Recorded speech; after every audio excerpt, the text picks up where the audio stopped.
จะเอาแยกใหญ่โอ้ยปฏิจจสมุปบาทเพราะสิ่งนี้มีสิ่งนี้จึงมีนั่นอันนั้นแหละคนรู้จักเบิดนั่นแหละการทำปฏิกิริยาอันนี้บทสัมพันธภาพความพันธภาพเพื่อให้ก่อเกิดสิ่งนี้มีสิ่งนี้จึงมีเมื่อสิ่งนี้ไม่มีสิ่งนี้จึงไม่มีดับไปแน่เฮาก็คิดถึงใจเฮาบางทีเพราะสิ่งนี้มีหมายถึงเพราะเรามีความอยากคือตัณหาอยากได้นั่นอยากเป็นนี่มันบ่สิ่งนี้จึงมีคือการคิดค้นหาเมื่อได้คิดค้นหาขึ้นมาแล้วจึงมีแม่นบ่ซั่นเมื่อมีแล้วบัดก็ต้องหวงแหนก็ต้องรักษาอยากให้มันเป็นของเจ้าของอยู่ตลอดเนาะแต่เฮาเห็นไพ่ว่าถ้าสิ่งนี้ไม่มีความอยากบ่มีการคิดเพียงหน้าหาสิ่งที่ตัวเองปรารถนาก็บ่มีถ้ามันบ่มีความอยากมันจะไปหาหยังเลยแต่ว่ามันบ่แม่นเพราะความเคยชินของคนทั้งหลายย่อมแสวงหาปรารถนาซึ่งความสุขความสมหวังความพอใจเนาะมันเป็นมาแต่ก่อนเกิดบ่หาแต่ว่าเกิดก็ได้เกิดมาแล้วก็เลยบ่ฮู้ว่ากูอยากจังไดกูอยากได้อยากดีมีเป็นยามใดเพราะว่ามันเป็นมาจากก่อนเกิดมันเป็นอยู่ในจิตดีจิตนี่ร่วมสรรพสิ่งอยู่ในนี่เบิดสวรรค์อยู่ในจิตนี่นรกอยู่ในจิตนี่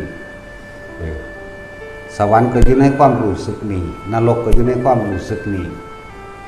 เปรตอสุรกายพรหมก็อยู่ในความรู้สึกนี่ตัณหาและอุปาทานหมายถึงความอยากและความหยุดความอยากในรูปรสกลิ่นเสียง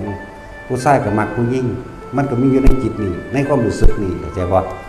แต่ว่ามาท่านถึงเวลาแสดงของมันก็คือจอมเป็นไปตามเหตุปัจจัยตามอายุเหมือนบ่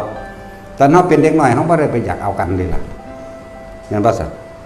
มันคือธรรมดาอยู่ตอนเฮาเป็นเด็กน้อยก็อยากไปเล่นน้ำมูมวนหัวสะอิกสะอีดแน่เริ่มพอใจเห็นว่านี่รูปรสกลิ่นเสียงแล้วเด้นั่น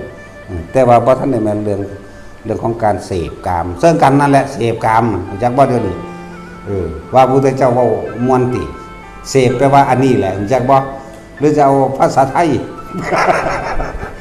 เอาวัตศิลป์บ่เอาแม่นบ่อย่างเขาว่าหลวงพ่อบอกบ่มวนโอ้ย พุทธเจ้าเพิ่นว่าสัตว์ทั้งหลายก็ไอ้สัตว์คักๆนี่แหล้วจักบ่ล่ะ เป็นว่าสัตว์นึงสั่นตัว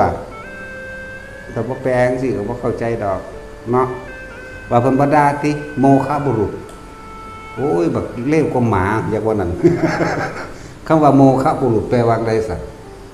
มันเป็นภาษาบาลีเด้นั่นน่ะโมฆะนี่แม่นบ่สัตว์บุรุษแปลว่าหยังแปลว่าผู้ชายโมฆะบุรุษ